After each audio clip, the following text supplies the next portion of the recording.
سبحان الذي أسرى بعبده ليلا من المسجد الحرام إلى المسجد الأقصى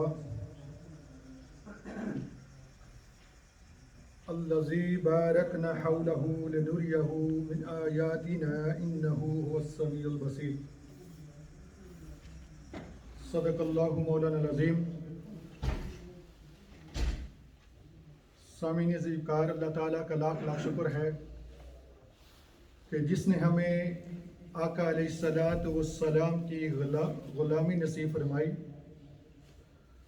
اور پھر حضور اکرم صلی اللہ علیہ وسلم کی نسبت سے ہمیں ایمان جیسی نعمت میسر ہوئی. جو آیہ مبارکہ میں نے آپ کے سامنے تلاوت کرنے کا شرف حاصل کیا ہے، اس میں اللہ تعالیٰ ارشاد فرماتے ہیں سبحان الذی اسریٰ بعبدہ لیلا من المسجد الحرام الی المسجد الاقصی، کہ وہ پاک ہے وہ ذات جو لے گئی اپنے خاص بندے کو، ایک مقبول بندے کو، رات کے مختصر حصے میں مسجد الحرام سے مسجد الاقصی تک. یہ جو واقعہ معراج ہے بڑا طویل واقعہ ہے، لیکن آج انشاءاللہ ہم کوشش کریں گے کہ اس کے ایک دو چیزوں پر ہم گفتگو کریں گے. جو ایک تو یہ کہ جو آقا کریم صلی اللہ علیہ وسلم کو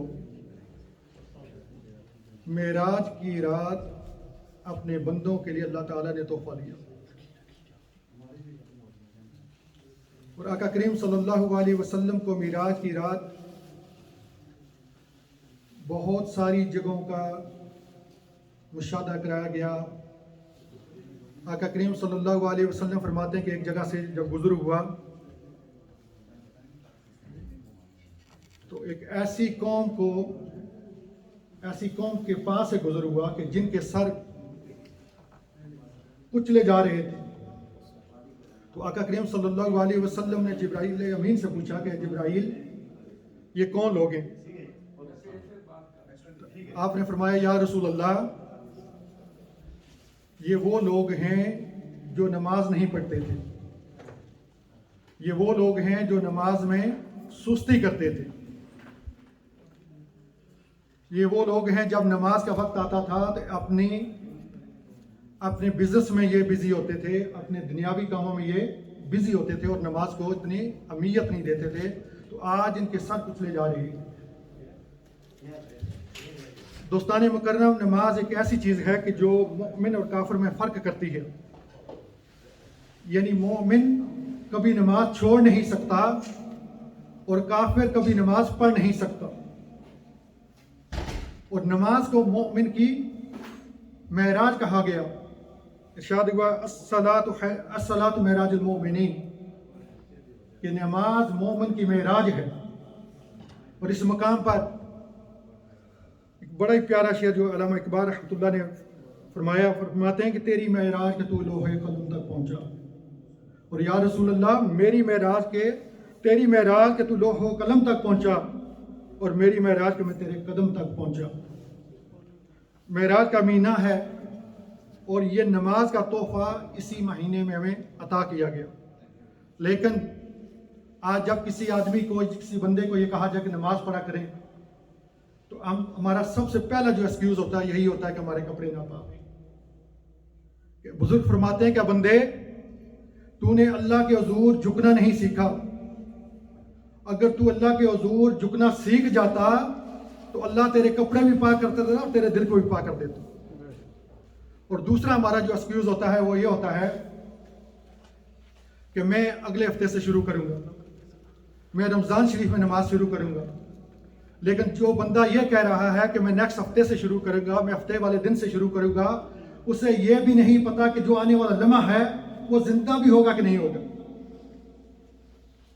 دوستان مکرم، آج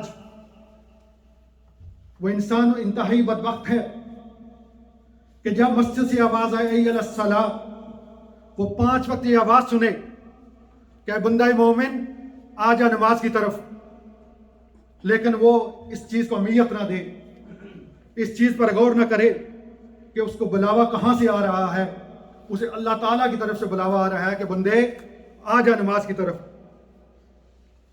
دوستان مکرم، آئیں آج اللہ تعالیٰ نے یہ ہمیں لمحات دیے ہیں، یہ زندگی کی وہ دن ہمیں دیے ہیں کہ ہمارے پاس آج بھی وقت ہے کہ ہم مسجد سے جڑ جائیں۔ اور جب انسان مسجد میں آتا ہے تو اللہ تبارک و تعالیٰ کا مہمان ہوتا ہے، اور اللہ تعالیٰ اپنے مہمان کو کبھی خالی نہیں بھیجتا۔ پھر وہ جو بھی دعا مانگتا ہے مسجد میں آ کے اللہ اس کی دعاؤں کو بھی قبول فرماتا ہے۔ اور قیامت کا دن ہوگا میرے دوستو، وہ ایسا دن ہوگا کہ ہر طرف نفسی نفسی کا عالم ہوگا۔ علماء فرماتے ہیں کہ قیامت والے دن جب لوگوں کو اٹھایا جائے گا تو ان کے پاس جو کفن ہے وہ بھی اتار لیا جائے گا۔ تو جب سیدہ عائشہ رضی اللہ تعالی عنہا نے یہ سنا تو آپ فرماتی ہیں یا رسول اللہ، کیا ہمیں ایک دوسرے سے حیا نہیں آئے گا؟ تو میرے آقا کریم صلی اللہ علیہ وسلم نے فرمایا عائشہ، وہ ایسا دن ہوگا کہ بات اس سے بھی آگے ہوگی، ہر کوئی نفسی نفسی کہہ رہا ہوگا، کسی کو ہوش تک نہیں ہوگا، ہر بندہ اس وقت کانپ رہا ہوگا۔ اور اس وقت قیامت والے دن اللہ تعالی انسانوں کو حکم دیں گے کہ میرے سامنے سجدہ کرو۔ تو میرے دوستو، جو اس دنیا میں نماز نہیں پڑھتے، بلکہ اس دن تک کافر بھی چاہیں گے کہ ہم آج سجدہ کر لیں، جو دنیا میں بتوں کی پوجا کرتے رہے، جو بتوں کو اپنا خدا مانتے رہے، وہ بھی چاہیں گے ہم آج سجدہ کر لیں تاکہ اللہ تعالیٰ کے حکم کی تعمیل ہو جائے، لیکن وہ کر نہیں سکیں گے۔ اور جو بے نمازی ہیں وہ سجدہ کرنا چاہیں گے لیکن ان کی جو کمر ہیں وہ اکڑ جائیں گی، ان کے سجدے کی توفیق نہیں ہوگی، اللہ کے حضور وہ سجدہ نہیں کر سکیں گے۔ دوستان مکرم، اس دنیا میں رہ کر ہمیں بڑا ہی ناز ہے، اپنے آپ پر ناز ہے، اپنی برادریوں پر ناز ہے، مگر قیامت کے دن دو ہی برادریاں ہوں گی۔ ایک وہ ہوگی جو نماز نہیں پڑھتے، علماء فرماتے ہیں کہ ان کو فرعون کے گروہ میں کھڑا کر دیا جائے گا، ان کو قارون کے گروہ میں کھڑا کر دیا جائے گا۔ ایک طرف ہوں گے دشمنان خدا ہوں گے، اور ایک گروہ ہوگا جس میں محمد عربی صلی اللہ علیہ وسلم سردار ہوں گے۔ وہ آج ہمیں اپنی برادریوں کا بڑا ایمان ہے، لیکن اس دن دو ہی برادریاں ہوں گی، ایک طرف ابو جہل کھڑا ہوگا، ایک طرف ابو لہب کھڑا ہوگا، اور دوسری طرف محمد عربی صلی اللہ علیہ وسلم کے غلام کھڑے ہوں گے۔ کیا ہم دوبارہ کریں گے قیامت والے دن کہ ہم اس طرف کھڑے ہوں کہ جس طرف حضور صلی اللہ علیہ وسلم نہیں ہے؟ ہماری یہ خواہش ہوگی ہم اس گروہ میں کھڑے ہوں جہاں سید ابو ہریرہ رضی اللہ تعالی عنہ کھڑے ہیں، ہم ان کے قدموں میں کھڑے ہوں جہاں پر بلال حبشی رضی اللہ تعالی عنہ کھڑے ہیں، ہم امام حسین رضی اللہ تعالی عنہ کے قدموں میں کھڑے ہونا پسند کریں گے، ہم حضور غوث اعظم رضی اللہ تعالی عنہ کے قدموں میں کھڑا ہونا پسند کریں گے، ہم حضور اکرم صلی اللہ علیہ وسلم کے قدموں میں کھڑا ہونا پسند کریں گے۔ لیکن یہ تب ہی ہوگا کہ آج جب اللہ نے ہمیں موقع دیا ہے، آئیں اس پروردگار عالم نے جو ایک تحفہ دیا، اور تحفہ دینے والا خدا اور لے کے آنے والا مصطفیٰ، اور دیا کس کو جا رہا ہے؟ جس کے بارے میں قرآن میں فرمایا کنتم خیر امہ، کہ تم بہترین امت، ان کو تحفہ دیا جا رہا ہے۔ لیکن آج بھی اگر بندہ نماز نہیں پڑھتا تو قیامت کا دن ہولناک ہوگا۔ اس دن انسان چاہے گا میں سجدہ کروں اللہ کو، لیکن اس بندے کو توفیق نہیں دی جائے گی۔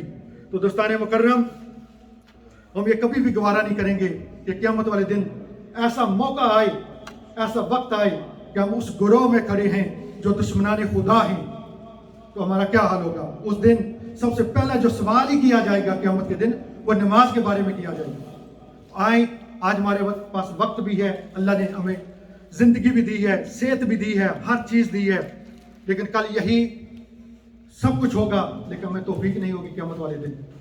اور دوسری ایک حدیث جو ہم لوگوں میں، ہم مسلمانوں میں یہ عام پائی جاتی ہے کہ ہم ایک تو نماز نہیں پڑھتے، دوسرے لوگوں کو تکلیف دینے میں ایک ذرہ بر ہم نہیں سوچتے، کسی کا دل توڑتے ہوئے ہمیں یہ سوچ تک نہیں ہوتی کہ جو بات ہم کہہ رہے ہیں شاید دوسرے پر کیا گزرے گی۔ میرے آقا کریم صلی اللہ علیہ وسلم کا دریائے رحمت ایک دن جوش میں تھا، آپ فرماتے ہیں عائشہ مانگ کیا مانگتی ہو؟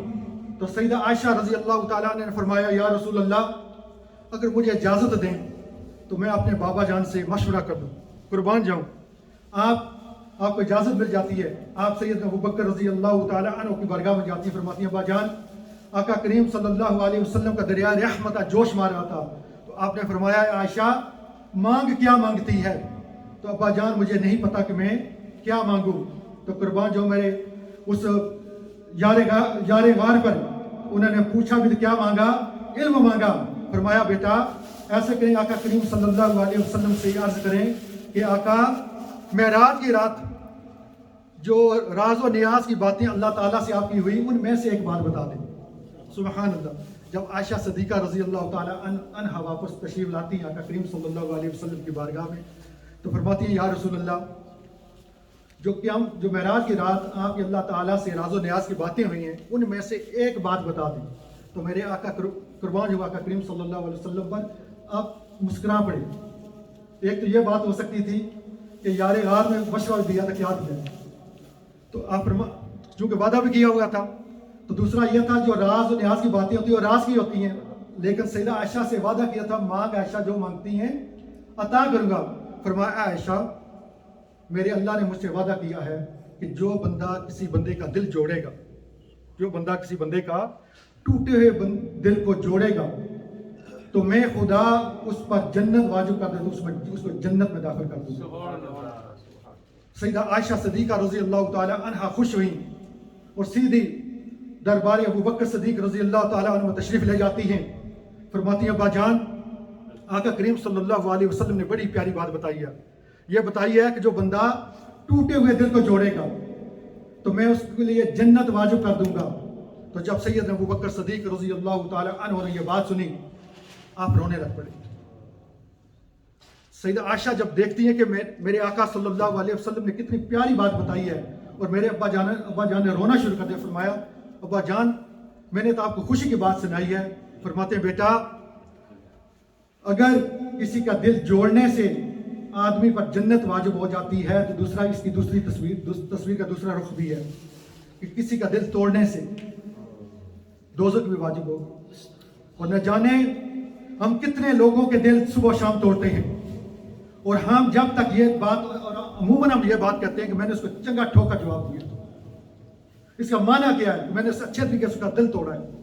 دوستان مکرم آؤ دل جوڑنے والے بن گئے، دل توڑا نہ کریں، ایک دوسرے کے ساتھ محبت پیار، یہ پیار والا رشتہ بنائیں.